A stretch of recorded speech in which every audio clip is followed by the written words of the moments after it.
ಶ್ರೀ ಕೃಷ್ಣದೇವರಾಯನು ವಿಜಯನಗರ ಸಾಮ್ರಾಜ್ಯದ ಪ್ರಸಿದ್ಧ ಅರಸರಲ್ಲೊಬ್ಬನು. ಹಂಪೆಯು ಇವನ ರಾಜಧಾನಿಯಾಗಿದ್ದಿತು. ಶ್ರೀ ಕೃಷ್ಣದೇವರಾಯನು ತುಳುವಂಶದ ಪ್ರಮುಖ ಅರಸನಾಗಿದ್ದನು. ಕೃಷ್ಣದೇವರಾಯ ಕ್ರಿಶ 1509 ರಿಂದ 1529 ಆಳಿದ ವಿಜಯನಗರ ಸಾಮ್ರಾಜ್ಯದ ಚಕ್ರವರ್ತಿ ಮತ್ತು ವಿಜಯನಗರದ ಅರಸರಲ್ಲಿ ಅತಿ ಪ್ರಮುಖನು. ತುಳುವ ರಾಜವಂಶದ ಮೂರನೆಯ ಅರಸ. ವಿಜಯನಗರ ಸಾಮ್ರಾಜ್ಯ ಈತನ ಆಳ್ವಿಕೆಯ ಕಾಲದಲ್ಲಿ ಉಚ್ಛ್ರಾಯಕ್ಕೇರಿತು. ಕನ್ನಡ ನಾಡಿನಲ್ಲಿ 3 ರಾಯರಗಂಡ, ಕನ್ನಡ ರಾಜ್ಯ ರಮಾರಮಣ ಎಂದು, ಆಂಧ್ರದಲ್ಲಿ ಆಂಧ್ರಭೋಜ ಎಂದು ಬಿರುದಾಂಕಿತನಾದ ಈತನ ಕಾಲದ ವೈಭವ ಇಂದು ಮನೆಮಾತಾಗಿದೆ. ಹಿನ್ನೆಲೆ: ಕೃಷ್ಣದೇವರಾಯನ ತಂದೆ ನಾಯಕ ಜನಾಂಗಕ್ಕೆ ಸೇರಿದ ತುಳುವ ನರಸನಾಯಕ. ತಾಯಿ ನಾಗಲಾಂಬಿಕೆ. ಸಾಳುವ ನರಸದೇವರಾಯನ ಸೇನೆಯಲ್ಲಿ ಅಧಿಕಾರಿಯಾಗಿದ್ದ ನರಸನಾಯಕನು ಸಂಪೂರ್ಣ ರಾಜ್ಯವನ್ನು ತನ್ನ ವಶಕ್ಕೆ ತೆಗೆದುಕೊಂಡು ತುಳುವ ಸಾಮ್ರಾಜ್ಯವನ್ನು ಸ್ಥಾಪಿಸಿದನು. ನರಸನಾಯಕನ ನಂತರ ಕೃಷ್ಣ ಜನ್ಮಾಷ್ಟಮಿಯಂದು ಪಟ್ಟವೇರಿದ ಕೃಷ್ಣದೇವರಾಯನು ರಾಜಧಾನಿಯಾದ ವಿಜಯನಗರದ ಉಪನಗರವಾಗಿ ನಾಗಲಾಪುರ ಎಂಬ ಸುಂದರ ನಗರವನ್ನು ಕಟ್ಟಿಸಿದನು. ಕೃಷ್ಣದೇವರಾಯನು ತನ್ನ ತಂದೆಯ ಸ್ಥಾನದಲ್ಲಿಟ್ಟು ಗೌರವಿಸುತ್ತಿದ್ದ ತಿಮ್ಮರಸು ಆತನು ಪಟ್ಟವೇರಲು ಕಾರಣೀಭೂತನಾಗಿದ್ದಷ್ಟೇ ಅಲ್ಲ, ಅವನ ರಾಜ್ಯಭಾರದ ಕಾಲದಲ್ಲಿ ಪ್ರಧಾನಮಾತ್ಯನಾಗಿ ಸಮರ್ಥವಾಗಿ ಕಾರ್ಯನಿರ್ವಹಿಸಿದನು. ಮಟ್ಟಸ ಎತ್ತರದವನಾಗಿದ್ದ ಕೃಷ್ಣದೇವರಾಯನಿಗೆ ದಿನವೂ ಸಾಮು ಮಾಡಿದ್ದರ ಪರಿಣಾಮವಾಗಿ ಕಲ್ಲಿನಂತಹ ದೇಹದಾಢ್ಯವಿತ್ತು. ಹಸನ್ಮುಖಿಯಾದರೂ ಶೀಘ್ರಕೋಪಿಯೂ ಆಗಿದ್ದ ಎಂದು ಹೇಳಲಾಗಿದೆ. ಪರದೇಶದ ಪ್ರವಾಸಿಗಳಿಗೆ ಗೌರವ ತೋರಿಸುತ್ತಿದ್ದ ಸಮರ್ಥ ಆಡಳಿತಗಾರನಾಗಿದ್ದದ್ದು, ಕಾನೂನು ಪಾಲನೆಯಲ್ಲಿ ಕಟ್ಟರ ಶಿಸ್ತು ಪಾಲಿಸುತ್ತಿದ್ದ ಅತ್ಯುತ್ತಮ ಸೇನಾ ನಾಯಕನೂ ಆಗಿದ್ದ ಆತನು ಸ್ವತಃ ಸೇನೆಯ ಮುಂದಾಳುತ್ವ ವಹಿಸುವುದಷ್ಟೇ ಅಲ್ಲ, ಗಾಯಗೊಂಡವರಿಗೆ ಕೈಯಾರೆ ಶುಶ್ರೂಷೆಯನ್ನು ಮಾಡುತ್ತಿದ್ದ ಎಂದು ಹೇಳಲಾಗಿದೆ. ಕೃಷ್ಣದೇವರಾಯನ ಆಡಳಿತದ ಬಗೆಗಿನ ಬಹಳಷ್ಟು ಮಾಹಿತಿ ಅವನ ಕಾಲದಲ್ಲಿ ಭಾರತಕ್ಕೆ ಬಂದ ಪೋರ್ಚುಗೀಸ್ ಯಾತ್ರಿಕರಾದ ಡೊಮಿಂಗೋ ಪಾಯಸ್ ಮತ್ತು ಫೆರ್ನಾಂಡ್ ನೂನೀಜ್ ಅವರ ಬರಹಗಳಲ್ಲಿ ಶೂನ್ಯದ ತಿಳಿದುಬರುತ್ತದೆ. ರಾಜ್ಯ ವಿಸ್ತಾರ.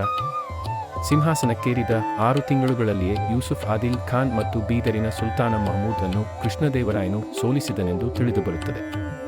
1510 ರಲ್ಲಿ ಉತ್ತರದ ರಾಯಚೂರಿಗೆ ಮುತ್ತಿಗೆ ಹಾಕಿ ಗುಲ್ಬರ್ಗಾ ಮತ್ತು ಬೀದರ್ ಕಡೆಗೆ ಹೆಜ್ಜೆ ಹಾಕಿದ. ಹೀಗೆ ಉತ್ತರದಲ್ಲಿ ತನ್ನ ಸಾಮ್ರಾಜ್ಯವನ್ನು ಗಟ್ಟಿಗೊಳಿಸಿದ ನಂತರ ದಕ್ಷಿಣದಲ್ಲಿ ಶ್ರೀರಂಗಪಟ್ಟಣದ ಕೇಂದ್ರವಾದ ರಾಜ್ಯಭಾಗವನ್ನು ಸೃಷ್ಟಿಸಿದ. ನಂತರ ಪೂರ್ವಕ್ಕೆ ತಿರುಗಿ ಪ್ರತಾಪರುದ್ರ ಎಂಬ ಸ್ಥಳೀಯ ನಾಯಕನನ್ನು ಸೋಲಿಸಿ ಕೃಷ್ಣಾ ನದಿಯವರೆಗಿನ ಭಾಗಗಳನ್ನು ಗೆದ್ದನು. ಕೃಷ್ಣದೇವರಾಯನ ಅತಿ ಮುಖ್ಯ ವಿಜಯ ಬಂದದ್ದು ಮೇ 19, 1520 ರಲ್ಲಿ ಬಿಜಾಪುರದ ಇಸ್ಮಾಯಿಲ್ ಆದಿಲ್ ಶಾನಿ ಶೂನ್ಯದ ರಾಯಚೂರನ್ನು ಗೆದ್ದಾಗ. ಒಟ್ಟು 1000 ಸೈನಿಕರು, 32,600 ಕುದುರೆ ಸವಾರರು ಮತ್ತು 551 ಆನೆಗಳು ಪಾಲ್ಗೊಂಡ ಯುದ್ಧದಲ್ಲಿ ಸುಮಾರು 16,000 ವಿಜಯನಗರದ ಸೈನಿಕರು ಮೃತಪಟ್ಟರು. ಕೊನೆಯ ಯುದ್ಧದಲ್ಲಿ ಬಹಮನಿ ಸುಲ್ತಾನರ ಮೊದಲ ರಾಜಧಾನಿಯಾದ ಕಲಬುರಗಿ ಕೋಟೆ ನೆಲಸಮವಾಯಿತು.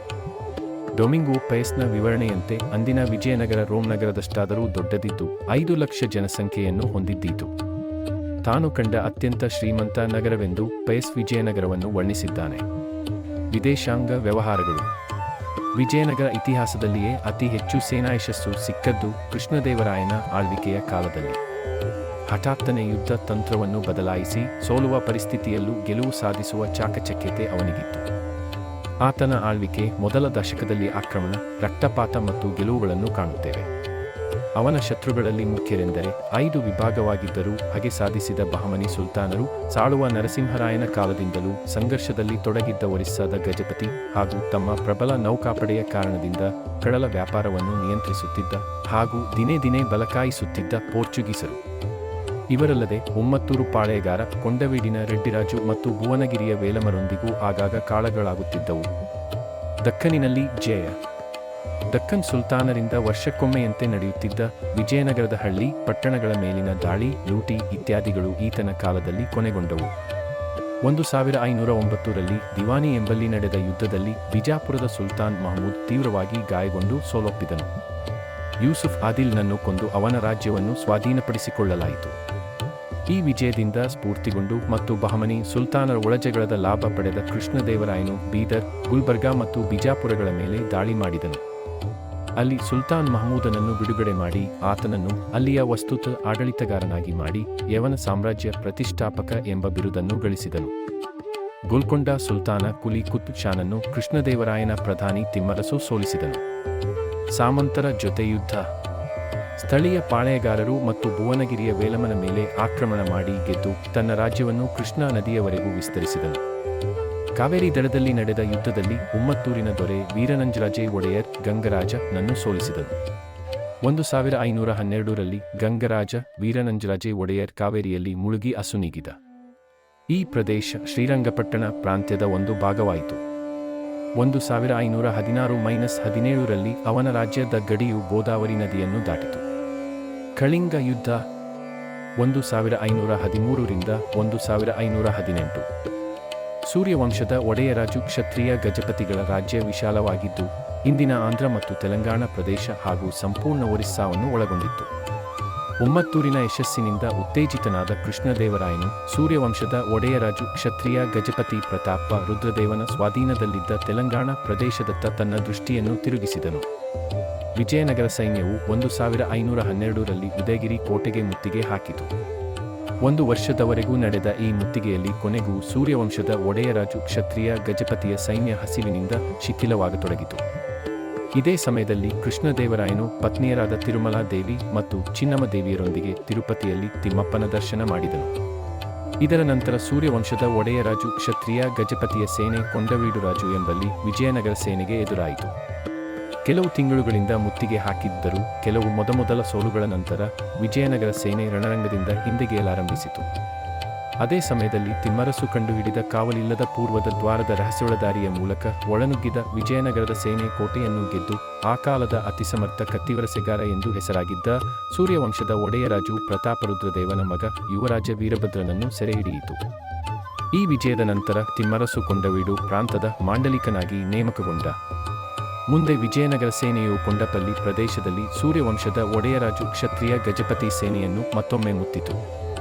ಉತ್ಕಲ ಕಳಿಂಗದ ಮೇಲೆ ನೇರ ದಾಳಿ ಮಾಡಿ ವಶಪಡಿಸಿಕೊಳ್ಳಬೇಕೆಂದಿದ್ದ ಕೃಷ್ಣದೇವರಾಯನ ರಣತಂತ್ರಕ್ಕೆ ಪ್ರತಿಯಾಗಿ ಪ್ರತಾಪರುದ್ರದೇವನು ಕೃಷ್ಣದೇವರಾಯನನ್ನು ಅವನ ಸೇನೆಯೊಂದಿಗೆ ಹೀನಾಯವಾಗಿ ಸೋಲಿಸುವ ಪ್ರತಿಯೋಜನೆ ಹಾಕಿದನು. ಈ ಯೋಜನೆಯ ಪ್ರಕಾರ ಇವೆರಡು ಸೇನೆಗಳು ಕಳಿಂಗಾನಗರದಲ್ಲಿ ಸಂಧಿಸಬೇಕಾಗಿತ್ತು. ಆದರೆ ಈ ಮಾಹಿತಿಯನ್ನು ಚಾಣಾಕ್ಷ ತಿಮ್ಮರಸು ಪ್ರತಾಪರುದ್ರದೇವನ ಪಕ್ಷ ತ್ಯಜಿಸಿದ ತೆಲುಗು ಭಾಷಿಕನೊಬ್ಬನಿಗೆ ಲಂಚ ಕೊಟ್ಟು ಸಂಪಾದಿಸಿದನು. ಪ್ರತಾಪರುದ್ರನ ಯೋಜನೆ ನಡೆಯದೆ ಆತ ತನ್ನ ರಾಜಧಾನಿಯತ್ತ ಹಿಮ್ಮೆಟ್ಟಬೇಕಾಯಿತು. ಕೊನೆಗೂ ಆತ ವಿಜಯನಗರ ಸೇನೆಗೆ ಶರಣಾಗಿ ತನ್ನ ಮಗಳನ್ನು ಕೃಷ್ಣದೇವರಾಯನಿಗೆ ಕೊಟ್ಟು ಮದುವೆ ಮಾಡಿದ. ಇದರ ನಂತರ ಭಾರತದ 2 ಪ್ರಬಲ ಹಿಂದೂ ಸಾಮ್ರಾಜ್ಯಗಳ ನಡುವೆ ಶಾಂತಿ ಸಾಮರಸ್ಯ ನೆಲೆಸಿ ಸನಾತನ ಧರ್ಮ ಸುರಕ್ಷಿತವಾಯಿತು. 1510ರಲ್ಲಿ ಗೋವಾದಲ್ಲಿ ಡೊಮಿನಿಯನ್ ಸ್ಥಾಪಿಸಿದ ಪೋರ್ಚುಗೀಸರೊಂದಿಗೆ ಕೃಷ್ಣದೇವರಾಯನು ಸ್ನೇಹ ಸಂಬಂಧಗಳನ್ನು ಬೆಳೆಸಿದನು. ಪೋರ್ಚುಗೀಸ್ ವ್ಯಾಪಾರಿಗಳಿಂದ ಬಂದೂಕು ಮತ್ತು ಅರಬ್ಬಿ ಕುದುರೆಗಳನ್ನು ಪಡೆದುಕೊಂಡದ್ದಷ್ಟೇ ಅಲ್ಲದೆ ಪೋರ್ಚುಗೀಸ್ ಪರಿಣತಿಯನ್ನು ಉಪಯೋಗಿಸಿಕೊಂಡು ವಿಜಯನಗರ ನಗರಕ್ಕೆ ನೀರು ಸರಬರಾಜು ಯೋಜನೆಯ ಸುಧಾರಣೆ ಮಾಡಿದನು. ಅಂತಿಮ ಸಂಘರ್ಷ. ಕನ್ನಡ ಶಾಸನ ಹಂಪಿ ಬಳಿ ಅನಂತಶಯನ ಗುಡಿ ಎನ್ಎಫ್ಎಸ್ಎಯನಗಿದೆ ರಲ್ಲಿ ಅನಂತಶಯನ ಎನ್ಎಫ್ಎಸ್ಎಯನ ದೇವಸ್ಥಾನದಲ್ಲಿ ಕೃಷ್ಣದೇವರಾಯ 1524 ದಿನಾಂಕ ದೇವಾಲಯದ ತನ್ನ ರೋಗಗ್ರಸ್ತ ಮಗನ ನೆನಪಿಗಾಗಿ ನಿರ್ಮಿಸಲಾಯಿತು. ಸಾಮ್ರಾಜ್ಯದ ಸಂಕೀರ್ಣ ಮೈತ್ರಿಗಳು ಮತ್ತು 5 ಡೆಕ್ಕನ್ ಸುಲ್ತಾನ್ ಅವರು ಈ ಕಾರ್ಯಾಚರಣೆಯನ್ನು ಯುದ್ಧದ ಸಮಯದಲ್ಲಿ ನಿರಂತರವಾಗಿ ಎಂದು ಅರ್ಥ. ಅವರು ಗೋಲ್ಕೊಂಡ ಸೋಲಿಸಿ ಮುಹಮ್ಮದ್ ತನ್ನ ಕಮಾಂಡರ್ ಮ್ಯಾಜ್ರೋ ಮುಲ್ಕ್ ಪುಡಿ ಮಾಡಿದ ಬಿಜಾಪುರ ಮತ್ತು ಅದರ ಸುಲ್ತಾನ್ ಇಸ್ಮಾಯಿಲ್ ಆದಿಲ್ ಶಾ ಮತ್ತು ಪುನಃಸಂಪಾದಿತ ಬಹಮನಿ ಸುಲ್ತಾನರ ವಶಪಡಿಸಿಕೊಂಡಿತು. ಶಾ ತನ್ನ ವಿಜಯಕ್ಕೆ ಪ್ರಮುಖ ಅವರು 16,000 ವಿಜಯನಗರ ಸೈನಿಕರು ಕೊಲ್ಲಲ್ಪಟ್ಟರು. ಸಂದರ್ಭದಲ್ಲಿ ಕಷ್ಟ ಮುತ್ತಿಗೆ ನಂತರ ಬಿಜಾಪುರದ ಇಸ್ಮಾಯಿಲ್ ಆದಿಲ್ ಶಾ ರಾಯಚೂರು ಕೋಟೆಯನ್ನು ಪಡೆದುಕೊಂಡನು. ಅಲ್ಲಿ ಮೇ 19, 1520ರಂದು ನಡೆಯಿತು. ರಾಯಚೂರು ಯುದ್ಧದ ಸಮಯದಲ್ಲಿ ಮುಖ್ಯ ಸೇನಾ ಕಮಾಂಡರ್ ಪೆಮ್ಮಸಾನಿ ರಾಮಲಿಂಗ ನಾಯುಡು ಬಗೆಗೆ ಸೂಕ್ತವಾದ ಕೃತಜ್ಞರಾಗಿರಬೇಕು. ಚಕ್ರವರ್ತಿ ಅದಕ್ಕೆ ಬಹುಮಾನ ದೊರೆಯಿತು. ರಾಯಚೂರು ವಿರುದ್ಧ ಅಭಿಯಾನದ ಸಮಯದಲ್ಲಿ ಇದು 703.000 ಕಾಲ್ದಳ, 32.600 ಅಶ್ವದಳ ಮತ್ತು 551 ಆನೆಗಳು ರಾಯಚೂರು ಯುದ್ಧ ನೋಡಿ ಬಳಸಲಾಗುತ್ತದೆ ಎಂದು ಹೇಳಲಾಗುತ್ತದೆ. ಅಂತಿಮವಾಗಿ ತನ್ನ ಕೊನೆಯ ಯುದ್ಧದಲ್ಲಿ ಅವರು ನೆಲಕ್ಕೆ ಗುಲ್ಬರ್ಗಾ ಬಹಮನಿ ಸುಲ್ತಾನರು ಆರಂಭಿಕ ಬಂಡವಾಳ ಕೋಟೆಯನ್ನು ನೆಲಸಮವಾಗಿ ತನ್ನ ಸಾಮ್ರಾಜ್ಯ ದಕ್ಷಿಣ ಭಾರತದ ಸಂಪೂರ್ಣ ಮೇಲೆ ವಿಸ್ತರಿಸಲಾಯಿತು. ಯುವರಾಜ ಸಮಯದವರೆಗೆ ಉಳಿಯಲಿಲ್ಲ. ಆದಾಗ್ಯೂ 1524ರಲ್ಲಿ ಅವರು ತಮ್ಮ ಮಗ ತಿರುಮಲ ರಾಯ ಯುವರಾಜ ಮಾಡಿದ. ಅವರು ಸಾವಿಗೆ ವಿಷ ಮಾಡಲಾಯಿತು. ತಿಮ್ಮರಸು ಥೆಮರಸು ತೊಡಗಿರುವ ಅನುಮಾನಿಸಿದ ಕೃಷ್ಣದೇವ ರಾಯ ತನ್ನ ನಂಬಿಕಸ್ಥ ದಂಡನಾಯಕ ಮತ್ತು ಸಲಹೆಗಾರ ಬ್ಲೈಂಡೆಡ್. ಅದೇ ಸಮಯದಲ್ಲಿ ಕೃಷ್ಣದೇವರಾಯ ಆದಿಲ್ ಶಾ ಬಳಿ ಎಂದು ಬೆಳಗಾವಿ ಮೇಲೆ ದಾಳಿ ಸಿದ್ಧರಾಗುತ್ತಿದ್ದರು. ಕೃಷ್ಣದೇವರಾಯ ಅನಾರೋಗ್ಯ ತೆಗೆದುಕೊಂಡಿತು. ಅವರು 1529ರಲ್ಲಿ ನಂತರ ನಿಧನರಾದರು. ಅವರ ಸಾವಿಗೆ ಮುನ್ನ ಅವರ ಉತ್ತರಾಧಿಕಾರಿಯಾಗಿ ತನ್ನ ಸಹೋದರ ಅಚ್ಯುತರಾಯ ನಾಮನಿರ್ದೇಶನಗೊಂಡಿದೆ. ಕೃಷ್ಣದೇವರಾಯ ಆಳ್ವಿಕೆ ಹಂಪಿಯಲ್ಲಿನ ಅವಶೇಷಗಳು ಆ ಪ್ರಬಲ ಸಾಮ್ರಾಜ್ಯದ ಅದ್ಭುತ ಕತೆ ಹೇಳುವ ವಿಜಯನಗರ ಚಕ್ರವರ್ತಿ ಇವತ್ತಿಗೆ ಇತಿಹಾಸದಲ್ಲಿ ಒಂದು ಅಮೋಘ ಅಧ್ಯಾಯವಾಗಿ ಉಳಿದಿದೆ. ಕಲೆ ಮತ್ತು ಸಾಹಿತ್ಯ. ಸಂಗೀತ ಸ್ತಂಭಗಳು. ಹೊಯ್ಸಳ ಶೈಲಿಯ ಮೌಥೈಗನೋ ಬೇಸ್ ಹಂಪಿ ಜೊತೆ ವಿಠ್ಠಲ ದೇವಸ್ಥಾನ. ಇದು ತೆಲುಗು ಸಾಹಿತ್ಯದ ಸುವರ್ಣ ಯುಗ ಎಂದು ಕರೆಯಲಾಗುತ್ತದೆ. ಆದರೂ ಕೃಷ್ಣದೇವರಾಯ ಆಳ್ವಿಕೆಯ ಅನೇಕ ಭಾಷೆಗಳಲ್ಲಿ ಸಮೃದ್ಧ ಸಾಹಿತ್ಯದ ಒಂದು ವಯಸ್ಸು. ಅನೇಕ ತೆಲುಗು, ಸಂಸ್ಕೃತ, ಕನ್ನಡ ಮತ್ತು ತಮಿಳು ಕವಿಗಳು ಚಕ್ರವರ್ತಿಯ ಪ್ರೋತ್ಸಾಹವನ್ನು ಅನುಭವಿಸಿತು. ಚಕ್ರವರ್ತಿ ಕೃಷ್ಣದೇವರಾಯ ಹಲವು ಭಾಷೆಗಳಲ್ಲಿ ನಿರರ್ಗಳವಾಗಿ ಅವರು ವಂಶಾವಳಿಯ ಮೂಲಕ ಕನ್ನಡ, ತೆಲುಗು ಅಥವಾ ತುಳುವ ಚೊಲಯುಗ ಎಂಬ ಒಂದು ಚರ್ಚೆ ಉಳಿದಿದೆ. ಕನ್ನಡ ಸಾಹಿತ್ಯ. ಅವರು ವೀರಸೇವಮೃತ, ಭವಚಿಂತಾರತ್ನ ಮತ್ತು ಸತ್ಯೇಂದ್ರ ಚೋಳ ಕತೆ. ಕೃಷ್ಣರಾಯ ಭಾರತ ತನ್ನ ರಾಜನ ಒಂದು ಲೇಖನ ಬರೆದ ಭಗಿವ್ಯಾಸ, ತಿಮ್ಮಣ್ಣ ಕವಿ ಬರೆದ ಚಾಟ, ವಿಠ್ಠಲನಾಥ ಬರೆದ ಕನ್ನಡ ಕವಿಗಳು ಮೌಲಾನರಯ್ಯ ಪೋಷಿಸಿದರು. ವೆಸತೀರ್ಥ, ಉಡುಪಿ ಮಾಧ್ವಾದೇಶ ಸೇರಿದ ಮೈಸೂರು ಶ್ರೇಷ್ಠ ಸಂತ ತನ್ನ ರಾಜಗುರು. ಕೃಷ್ಣದೇವರಾಯನ ದಿನಚರಿ ಇತ್ತೀಚೆಗೆ ಪತ್ತೆಹಚ್ಚಲ್ಪಟ್ಟ ಕೆಲಸ. ದಾಖಲೆಯಲ್ಲಿ ಕೃಷ್ಣದೇವರಾಯ ಕಾಲದಲ್ಲಿ ಸಮಕಾಲೀನ ಸಮಾಜದ ತೋರಿಸುತ್ತದೆ ತನ್ನ ಖಾಸಗಿ ದಿನಚರಿ. ದಾಖಲೆ ರಾಜ ಸ್ವತಃ ಬರೆದ, ಆದರೆ ಇದು ಇನ್ನೂ ಸ್ಪಷ್ಟವಾಗಿಲ್ಲ.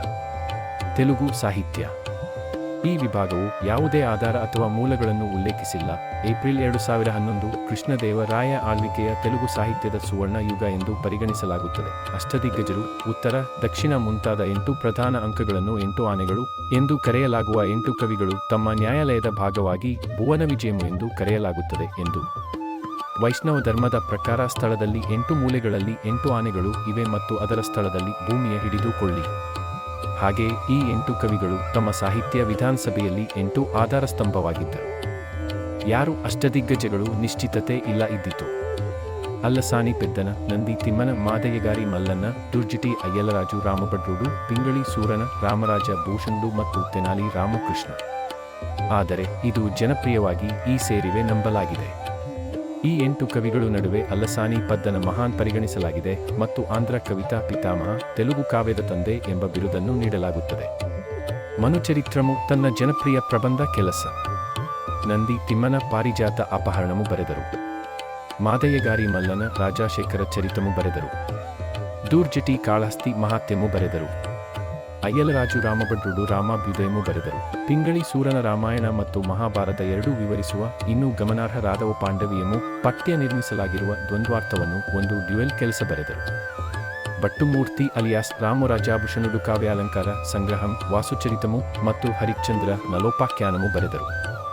ಈ ಕೃತಿ ಕಳೆದ ಒಂದು ಏಕಕಾಲದಲ್ಲಿ ರಾಜ ಹರಿಶ್ಚಂದ್ರ ಮತ್ತು ನಳ ಮತ್ತು ದಮಯಂತಿಯರ ಕತೆ ಹೇಳುವ ಒಂದು ದ್ವಂದ್ವ ಕೆಲಸ. ತೆನಾಲಿ ರಾಮಕೃಷ್ಣ ಮೊದಲ ಉದ್ಭಿತರತೆಯ ಚರಿತ್ರೆಮು ಒಂದು ಶೈವ ಕೆಲಸ ಬರೆದು ನಂತರ ವೈಷ್ಣವ ಭಕ್ತಿ ಗ್ರಂಥಗಳು ಪಾಂಡುರಂಗ ಮಹಾತ್ಮ್ಯಮು ಮತ್ತು ಘಟಕಾಚಲ ಮಹಾತ್ಮ್ಯಮು ಬರೆದರು. ಸಾಮ್ರಾಜ್ಯದ ಅವಧಿಯಲ್ಲಿ ಈ ಸಮಯದಲ್ಲಿ ನಿರ್ಮಿಸಿದ ಪ್ರಬಂಧ ಸಾಹಿತ್ಯದ ಗುಣಮಟ್ಟದ ಪ್ರಬಂಧ ಅವಧಿಯ ಎಂದು ಕರೆಯಲಾಗುತ್ತದೆ. ತೆನಾಲಿ ರಾಮಕೃಷ್ಣ ಎಲ್ಲ ಪ್ರಬಲ ಚಕ್ರವರ್ತಿ ಜ್ಞಾನದಲ್ಲಿ ಮೀರಿಸು ಸಹ ಚುರುಕು ಬುದ್ಧಿಯುಳ್ಳ ರಾಜಪರಿವಾರದ ಸಿದ್ಧ ಇಂದು ಭಾರತದ ಅತ್ಯಂತ ಜನಪ್ರಿಯ ಜಾನಪದ ವ್ಯಕ್ತಿಗಳ ಒಂದು ಉಳಿದ ಅಮುಕ್ತಮಾಲ್ಯದ. ಇದು ತೆಲುಗು ಭಾಷೆಯಲ್ಲಿ ಇದೆ. ಇದನ್ನು ಕೃಷ್ಣದೇವರಾಯನ ಅತ್ಯಂತ ಶ್ರೇಷ್ಠ ಕೃತಿ ಎಂದು ಭಾವಿಸಲಾಗಿದೆ. ಶ್ರೀ ಕೃಷ್ಣದೇವರಾಯನ ಅಮುಕ್ತಮಾಲ್ಯದ ಸುಂದರವಾಗಿ ಶ್ರೀ ಅಂಡಾಲ್ನಿಂದ ದೇವಿಯ ಶ್ರೀ ಮಹಾಲಕ್ಷ್ಮಿ ಅವತಾರವನ್ನು ಶ್ರೀ ಭೂಮಿ ದೇವಿ, ಭೂಮಿಯ ಗಾಡೆಸ್ ಮತ್ತು ಆಲ್ಮೈಟಿ ಶ್ರೀಮನ್ ನಾರಾಯಣ ದೈವಿಕ ಪತ್ನಿ ಎಂದು ಪೂಜಿಸುತ್ತಾರೆ. ಅಂಡಾಲ್ನಿಂದ 12 ಭಕ್ತಿಯುಗದ ಒಂದು ಅನುಭವಿಸಿದ ಬೇರ್ಪಡಿಕೆ ವೈಫಲ್ಯದ ನೋವಿಗೆ ವಿವರಿಸುವ ಅವಳ ಪ್ರೇಮಿ ಭಗವಾನ್ ವಿಷ್ಣುವಿನ ಅವಾರ್ಡ್ಸ್. ಆತ 30 ಶ್ಲೋಕಗಳಲ್ಲಿ ಅಂಡಾಲ್ನಿಂದ ಭೌತಿಕ ಸೌಂದರ್ಯ ವಿವರಿಸುತ್ತದೆ. ವಸಂತ ಮತ್ತು ರೂಪಕಗಳು ಎಂದು ಮಾನ್ಸೂನ್ ವಿವರಣೆಗಳು ಬಳಸಿ. ಬೇರೆಡೆ ಭಾರತೀಯ ಕಾವ್ಯಗಳಲ್ಲಿ ಮಾಹಿತಿ ಶೃಂಗಾರ ನೋಡಿ ಒಕ್ಕೂಟದ ಇಂದ್ರಿಯ ಸುಖಗಳನ್ನು ದೈಹಿಕ ಮಟ್ಟವನ್ನು ಮೀರಿ ವಿಸ್ತರಿಸುತ್ತದೆ ಮತ್ತು ಒಂದು ಪಾಠ ಆಗುತ್ತದೆ ಮತ್ತು ದೈವಿಕತೆಯ ಆಧ್ಯಾತ್ಮಿಕತೆ ಮತ್ತು ಅಂತಿಮ ಒಕ್ಕೂಟ ಒಂದು ರೂಪಕ. ಮುಖ್ಯ ಪಾತ್ರಗಳ ಒಂದು ಪಿರಿಯವರ್ ಅಂಡಾಲ್ನಿಂದ ತಂದೆ. ಭಗವಾನ್ ವಿಷ್ಣುವಿನ ಪಾಂಡ್ಯವಂಶದ ಮೋಕ್ಷ ಜ್ಞಾನವನ್ನು ಪಥವನ್ನು ರಾಜ ಕಲಿಸಲು ಪಿರಿಯವರ್ ಆದೇಶಿಸುತ್ತದೆ. ಅಮುಕ್ತಮಾಲ್ಯದ ಸಹ ಹೆಸರು ವಿಷ್ಣು ಚಿತ್ತಿಯಂ, ವಿಷ್ಣುವಿನ ಚಿತ್ತುಡು, ವಿಷ್ಣು ಚಿತ್ತಾರು ಅಕ ಪೆರಿಯಾಳ್ವಾರು ಪಿರಿಯವರ್ ತೆಲುಗು ಹೆಸರಿನ ಒಂದು ಉಲ್ಲೇಖ ಕರೆಯಲಾಗುತ್ತದೆ. ಹಲವಾರು ಸಣ್ಣ ಕಥೆಗಳು ಗೋದಾದೇವಿ ಟೋಮ್ ಬಳಸಿದ ಇದು ಕಥೆ ನೇಚಿಯರ್ ಅಕ ಅಂಡಾಲ್ನಿಂದ ಸಂಸ್ಕೃತ ಹೆಸರು ಮುಖ್ಯ ಕಥೆ ಸಂದರ್ಭದಲ್ಲಿ ಅಮುಕ್ತಮಾಲ್ಯದ ಸೇರ್ಪಡಿಸಲಾಗಿದೆ. ಕೃಷ್ಣರಾಯ ಸಂಸ್ಕೃತ, ತಮಿಳು ಮತ್ತು ಕನ್ನಡ ಚೆನ್ನಾಗಿ ನಾದ ಮಾಡಲಾಯಿತು. ಜಾಂಬವತಿ ಕಲ್ಯಾಣಂ ಅವರ ಸಂಸ್ಕೃತ ಕೃತಿ. ಅಂತ್ಯ ರಾಜ ಮತ್ತು ತನ್ನನ್ನು ಹುದ್ದೆಯಿಂದ ಕೈಗೆತ್ತಿಕೊಂಡು ತಮ್ಮ ಜೀವಿತಾವಧಿಯಲ್ಲಿ ಕೃಷ್ಣದೇವರಾಯ ತನ್ನ 6 ವರ್ಷದ ಮಗ ಪ್ರಿನ್ಸ್ ತಿರುಮಲರಾಯ ಮಾಡಿದರು ಎಂದು ಹೇಳಲಾಗಿದೆ. ಆದರೆ ತಿರುಮರಾಯ ಅನಾರೋಗ್ಯಕ್ಕೊಳಗಾದರೂ ಸಾಲುವ ತಿಮ್ಮ ಮುಖ್ಯಮಂತ್ರಿ ಮಗ ಮೂಲಕ ನಿಧನರಾದರು. ಕೃಷ್ಣದೇವರಾಯ ಇದು ನಮಗೆ ಬಂದಾಗ ಅವರು ಮುಖ್ಯಮಂತ್ರಿ ಕಳುಹಿಸಲಾಗಿದೆ ತೆರೆದ ನ್ಯಾಯಾಲಯದಲ್ಲಿ ಆರೋಪ ಮತ್ತು ಕೈದಿಗಳಾಗಿದ್ದ ಅವರನ್ನು ಮತ್ತು ಅವರ ಇಡೀ ಕುಟುಂಬ ಪಾತ್ರ. ಅವರು ಅನಾರೋಗ್ಯ ತೆಗೆದುಕೊಳ್ಳುತ್ತಾರೆ ಹಾಗೂ ಶೀಘ್ರವೇ 1529ರ ನಂತರ ನಿಧನ. ಏತನ್ಮಧ್ಯೆ ಕೃಷ್ಣದೇವರಾಯ ಆದಿಲ್ ಶಾನ ಸ್ವಾಮ್ಯದಲ್ಲಿ ನಂತರ ಬೆಳಗಾವಿ ಮೇಲೆ ದಾಳಿಗೆ ತಯಾರಿ ನಡೆಸುತ್ತಿದೆ. ಅವರ ಸಾವಿಗೆ ಮುನ್ನ ಅವರ ಉತ್ತರಾಧಿಕಾರಿಯಾಗಿ ತನ್ನ ಸಹೋದರ ಅಚ್ಯುತರಾಯ ನಾಮನಿರ್ದೇಶನಗೊಂಡಿದೆ. ಕೃಷ್ಣದೇವರಾಯ ಆಳ್ವಿಕೆಗೆ ವಿಜಯನಗರ ಸಾಮ್ರಾಜ್ಯದ ಇತಿಹಾಸದಲ್ಲಿ ಒಂದು ಅಮೋಘ ಅಧ್ಯಾಯವಾಗಿ ಉಳಿದಿದೆ. ಈ ಮಾತುಗಳೊಂದಿಗೆ ಇಂದಿನ ವಿಡಿಯೋವನ್ನು ಮುಗಿಸೋಣ. ಈ ವಿಷಯದ ಬಗ್ಗೆ ನಿಮ್ಮ ಅಭಿಪ್ರಾಯವೇನು?